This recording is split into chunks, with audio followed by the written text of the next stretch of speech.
We got a bidet!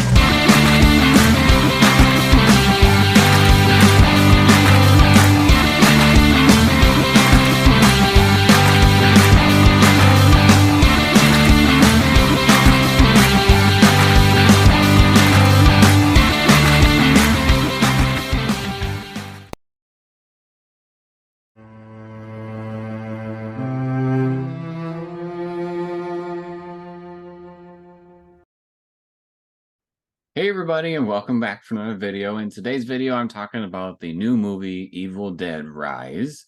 You can see behind me, we got the creepy mom there. I guess if I even look down here, I'm the creepy mom.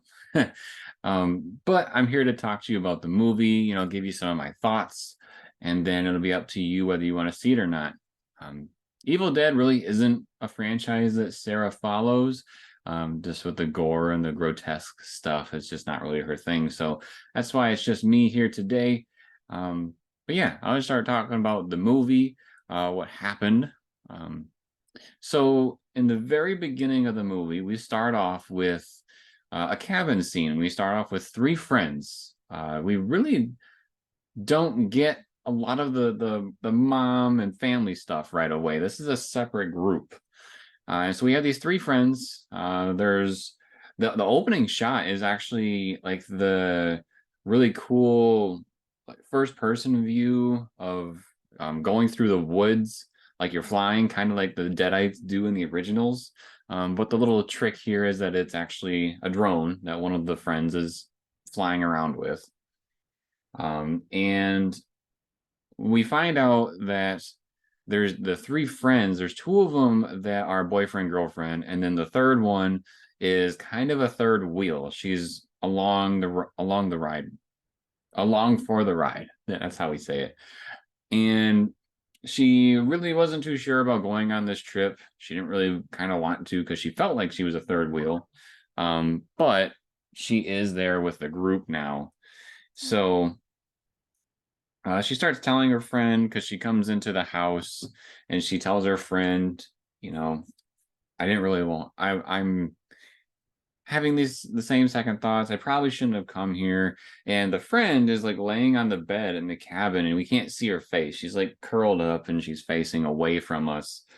And she's not responding to the friend that's trying to, or that is feeling like a third wheel. So this third wheel friend sits in like a rocking chair, starts reading a book, and when she looks up, she notices that her friend is now sitting up in the bed, and her friend is reciting things from the book.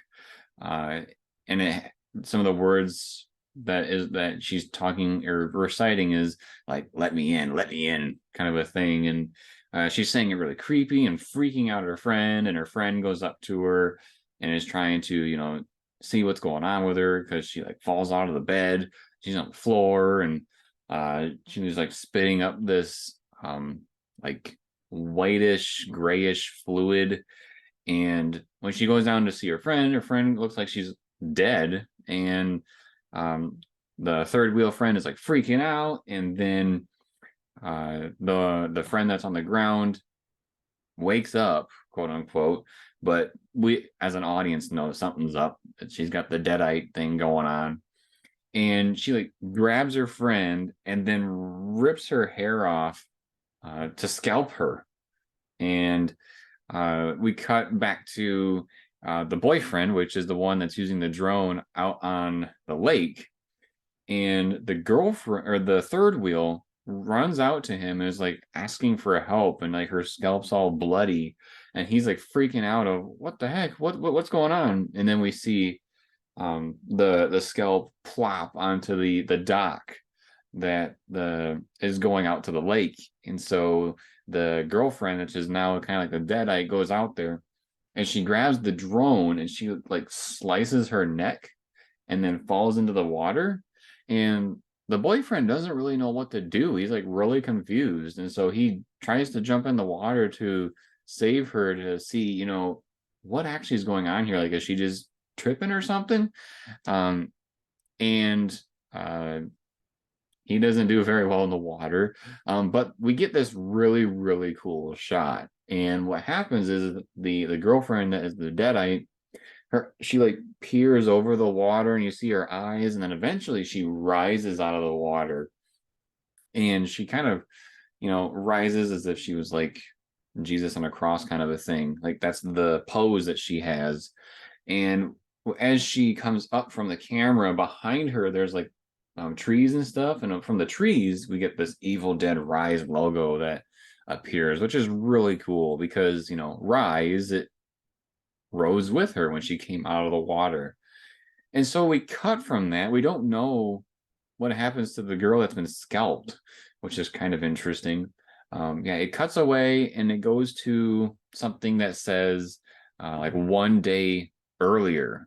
So now we are before the events of what happened in the very beginning of the movie. So it was kind of a cool way to just get us engaged with the film and, know that Deadites are alive and well, kind of a thing.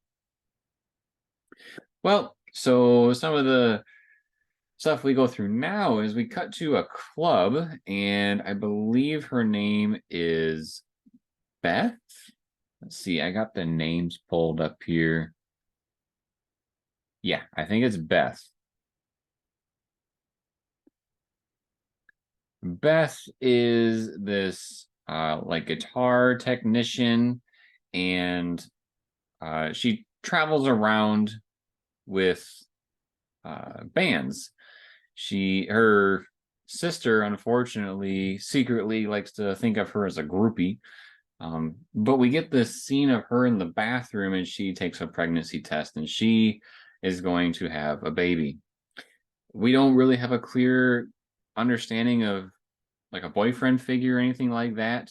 But what we do know is that she's going back to visit her sister, which is I believe she is Teresa. No, not Teresa. Ellie. She's going to see her sister Ellie, which is the mom figure behind me. So she's going back to see her sister to just see the family and probably eventually tell them about her being pregnant. So she gets to see her family. Her family lives in an old bank building, which has been turned into apartments. We get some cool little character development here.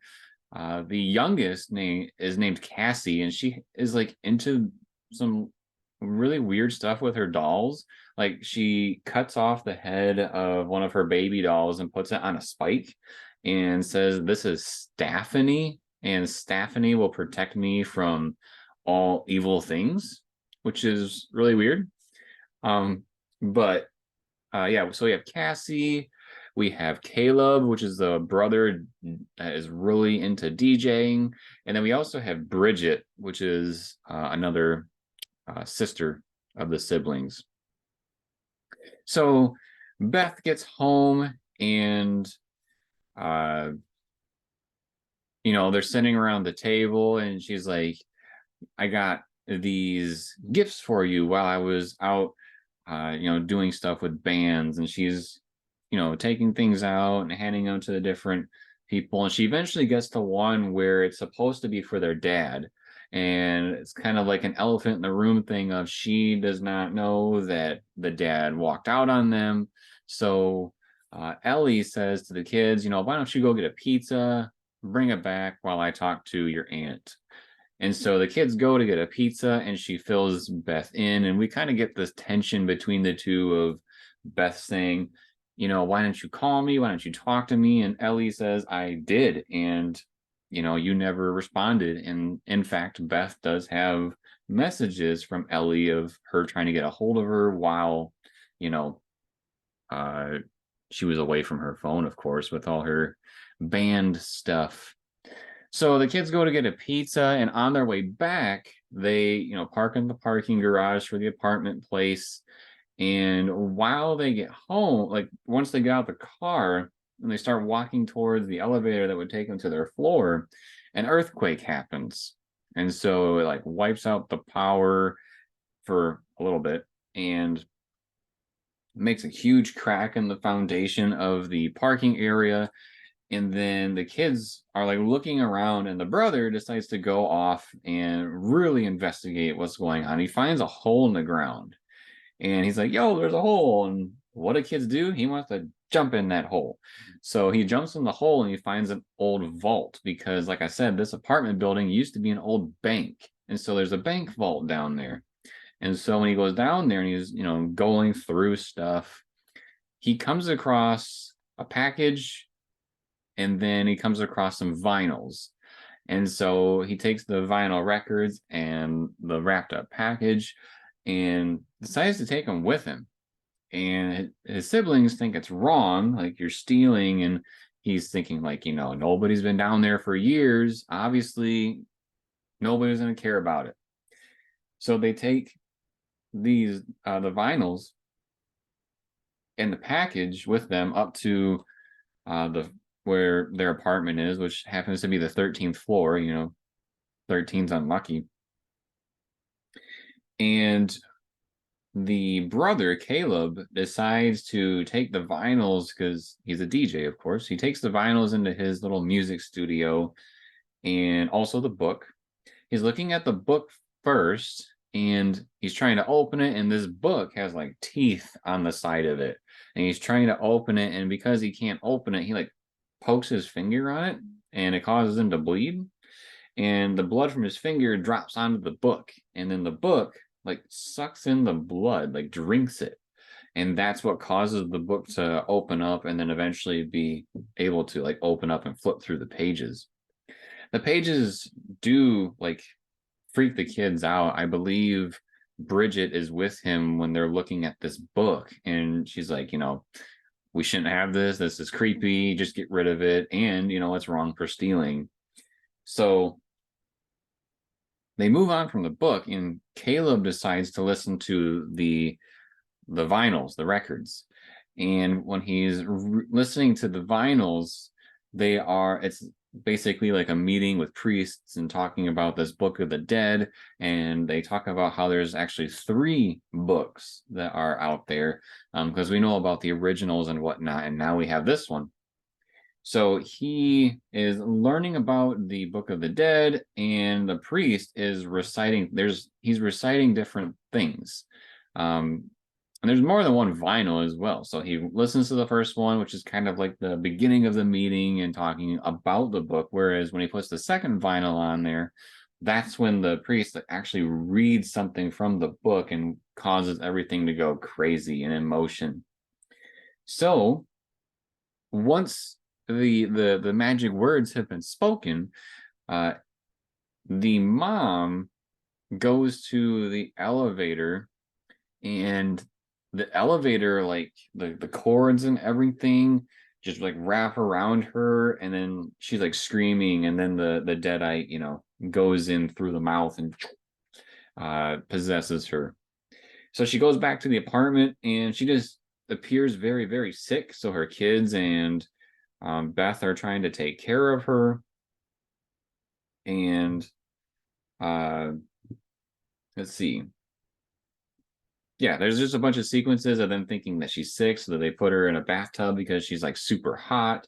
They try to put cold water in there, and then when she goes in there, she like boils the water, and she's having like these little outbursts of her like screaming at the kid, just like looking at him and kind of a thing, and like going up on the wall, and it's really crazy. Just to there's just this middle section of the transformation where she's really, really crazy. But then it starts to get deadly, right?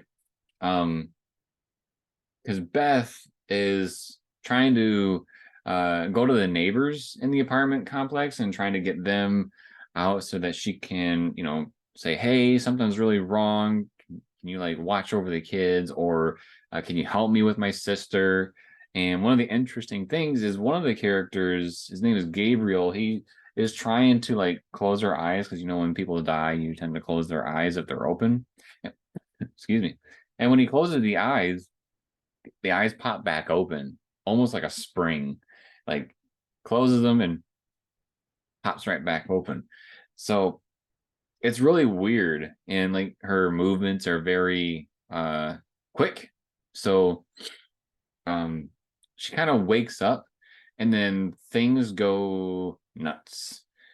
She starts attacking people, and uh, Beth runs back to the apartment, like their apartment, and then locks the door and um, barricades it with the stuff around. And then the neighbors are all out there having to deal with her sister Ellie, who is now possessed by the Deadite and trying to kill. So we get these interesting shots of looking through the peephole, just like the picture behind me, where we're seeing Ellie just kill the neighbors, including a child, which I thought was crazy. You know, usually the rule is don't kill dogs, but it does happen on screen, and don't kill children. But they went there in this one. They kill a kid and they chuck him and he like bangs off of a wall. Um, so yeah, she kills the two neighbors that were trying to help and the child. The little girl, Cassie, the one that had the like Stephanie um doll thing, she decides to go up to the door when nobody's watching, and she's looking through the peephole. And of course, Ellie can kind of sense that she's there, and she's just trying to, ask why are you doing this? And then Ellie is like, your dad will be home soon, because we all, or Cassie, really wants to see her dad, really wants the family to come back together. And Ellie's like, he's gonna come back, he's gonna be here soon, we're gonna all be a family again, it's gonna be great, just open the door, kind of a thing. And Cassie does unlock the door, but thankfully they have the little like chain lock thing. I forget what that's called. But that's what's keeping the door shut, because Ellie does get her arm in there and is trying to open the door, but Beth and the kids all hear it, and they're able to shut the door. Then so we kind of get like these in-between sections of learning about some of the lore, like with the vinyls, because Beth eventually says to Caleb, like, what is going on here? And Caleb is explaining that he thinks he's responsible. And so Beth starts to look into the book stuff and trying to see what they can do to, fix it. But at one point during the movie, it is mentioned that there is a cat that goes in the vents. And Ellie, waiting outside to get into the apartment, hears the cat up in the air vents. So that's her ticket into getting into the apartment. So she goes into the vents, and she it's a really cool shot, because I love these things in horror movies. We see a shot of Beth listening to the vinyls on a headset, and behind her is where the vent is for the room, and we see Ellie just silently crawl out of the vent. Really, probably you wouldn't even need to be silent because she has the noise canceling headphones on, but that's how she's able to get back into the apartment. And then things get crazy again. She goes after Bridget at one point and is able to slice Bridget. She takes like this thing from her sewing machine and like cuts herself to like strike fear into Bridget, and then makes a mark on Bridget's face. And what's important here is that made it so that Bridget has the infection or the deadite stuff happening to her face, and it's growing, which eventually makes her turn into one. We also get a thing with Caleb as well. Caleb, I'm trying to remember what happened to Caleb. I remember him being super bloody.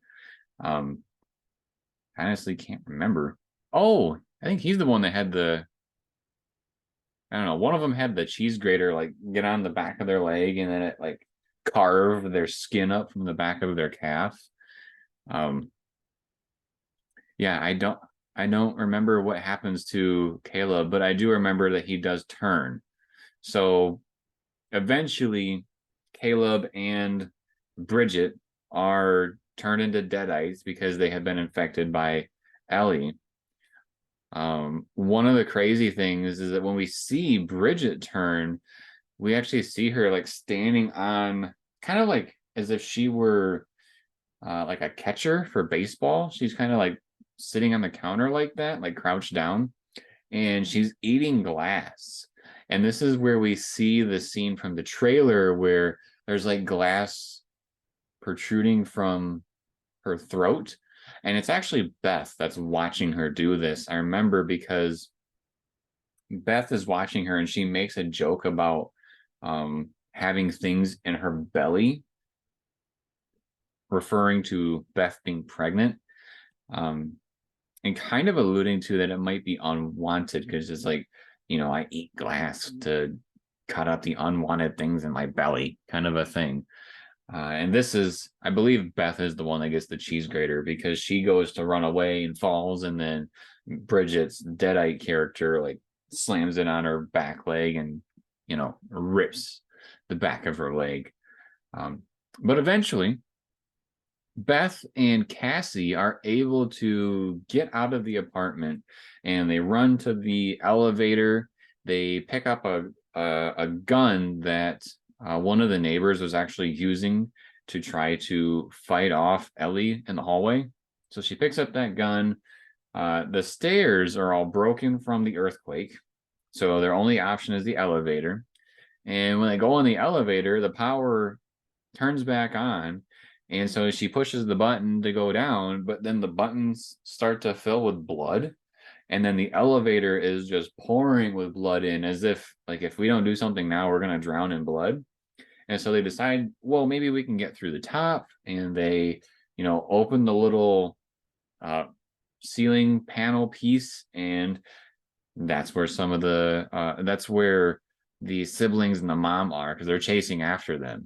And so eventually they plummet because there's so much weight in the elevator that the cord snaps, and they plummet all the way down to the parking area, and the doors flood open, and it's kind of like The Shining when the blood comes out of the wall or whatever, and it just pours into the lobby. Same kind of effect here.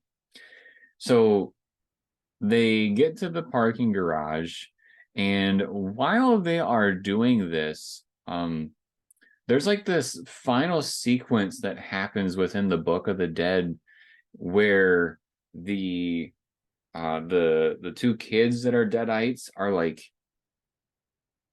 putting their arms and legs and stuff, like gouging them into Ellie to be one big being. And so it's like one mega creature, so to speak. Like if you think of a terrifying thing that might be in like Resident Evil or The Last of Us or something chasing you, it's probably something like this. So this is the like big final boss, quote unquote, of the movie that's chasing them and eventually chases them down into the parking garage. And what's interesting is that the parking garage happens to have like a wood chipper. And so I think you can imagine where this is all going. Eventually, we get these creepy shots of, our heroes almost going into the wood chipper from the creature, but Cassie powers it off. And then Beth gets the upper hand on the creature using a chainsaw that they found in the parking garage, and she's just like mauling this thing and trying to weaken it so that she can push it back into the wood chipper that Cassie turns back on, and eventually it does all work out. So that's kind of what's going on with our main heroes of the movie. It does cut away, and then it cuts back into the apartment complex, kind of as if on the floors, as if nothing had happened. But the girlfriend from the very beginning of the movie, the one that had the deadite stuff happen to her, we see her leaving her apartment from the 5th floor, and she takes the elevator down, and she sees all this stuff that happened. Like the blood is everywhere from, grinding up that creature, and there's just, and also the elevator that had blood all over it. So she's like freaking out, and then the deadite, uh like we get to see the point of view of the deadite go towards her, and she screams because she's, terrified, and we find out that that's how she got this deadite issue that we saw in the very beginning of the film, and then the movie ends. So lots of interesting stuff here in this movie. I did listen to a couple of non-spoiler reviews before we went and saw the movie, so I kind of gathered that this movie was going to be pretty good. But I will say I feel like it didn't quite live up to everything I was hoping for, because I remember seeing the 2013 remake and feeling like, whoa, they went there with some of this stuff. And I was really hoping that this movie was going to try to expand on that and maybe push the limits even further. And although, do not get me wrong, if you have not seen an Evil Dead movie, this stuff is intense. So I'm not trying to say that it wasn't gory and it wasn't crazy, because it definitely was. It's up there for gore. Like, it's like Saw type stuff. But I would say, in comparison to the one that they made right before this, I think it was toned down a little bit with the different stuff that they were doing. And I also think that, I think some of the best parts were in the trailer. And I know you can't show a whole lot in the trailer, but I feel like there wasn't a lot that was um there wasn't a lot that surprised me. Like, I was trying to think back to the 2013 remake, so I didn't rewatch that one before seeing this one. I honestly don't even know where this one fits in the timeline for all the other ones. But I was trying to think, and I can remember things from the 2013 remake that I feel like top all of the things that were in this film, as far as like gore, and I can't believe they did that kind of a thing. I think probably the part that was the most I can't believe they did that was killing the kid, just because that's kind of unheard of. But all in all, I do think it was a good movie. It was a if it is a great installment for the Evil Dead series, absolutely. Um, it was a cool story. I was I didn't I didn't quite realize until I really thought about it for this movie, is that the Evil Dead movies take place in like over the course of one night. So I was kind of wondering if they were going to have a couple of days, but I was like, no, this all happens in one night. So I guess we strap in for the night. So I thought it was cool. I thought it was fun. If you're into that kind of stuff, of course, if you can't handle gore, do not see this movie. This series is known for its gore. It's known for its raunchy comedy as well, which there wasn't as much in this one, but there was some. So if you're expecting some, it'll be there, but I don't think there's as much. Don't don't quote me, don't count them, but I felt like there was a lot less. I felt like this movie was much more of a darker approach, and they were really trying to hit on the scare factor of, like, if you were in these people's situations, this is terrifying. Like, you could see yourself in this position. And I also kind of thought, like, they did a really good job of being realistic of what would you do as an adult. Of course, the kids are the ones that do the stupid things, like how the Cassie, the youngest one, was unlocking the door for the deadite mom, Ellie. Yeah, those are things that kids would do. But as far as like the adult decisions, I feel like they were pretty realistic. I feel like the writers really, made this good. It wasn't people screaming, "Don't go down that hallway. Don't go down that door. You're stupid." I feel like they did a good job of, you know, putting a realistic spin on what they would be doing in this situation. So, yeah, those are kind of my thoughts on the film and what happened in the film, of course. Uh, all in all, I recommend it. It was cool. It's worth seeing. It's a worthy entry to the Evil Dead series, and I look forward to more. I know they mentioned in an interview, because it's been 10 years since the remake came out, and that was the last film that came out. They had some TV stuff, which I actually still need to watch. I actually haven't seen all of the TV show, but they they said that they have a handful of stories in mind that they want to tell within this universe, and so they're hoping to start doing them every 2 to 3 years and not every 10 years. Because, like I said, the last one came out 10 years ago, which, was a long time. So I was kind of hoping we were going to get a continuation off of the last one, but at least I didn't recognize any of the characters from the previous one in this one. Maybe it's just because it's been 10 years, but yeah. So those are my thoughts on Evil Dead Rise. If you enjoyed this type of video, which usually we have more than one person in the talks, I only do the ones where it's just really me from our group that goes to see it. So if you enjoy this type of video, make sure to subscribe to the channel and turn on notifications. That way you are notified when more of these videos drop. Drops a like if you like the video, and drops a comment letting us know if you saw the Evil Dead Rise movie and what your thoughts were on the film. And then, as always, everybody, thank you for watching. We'll see you next time. And she will too.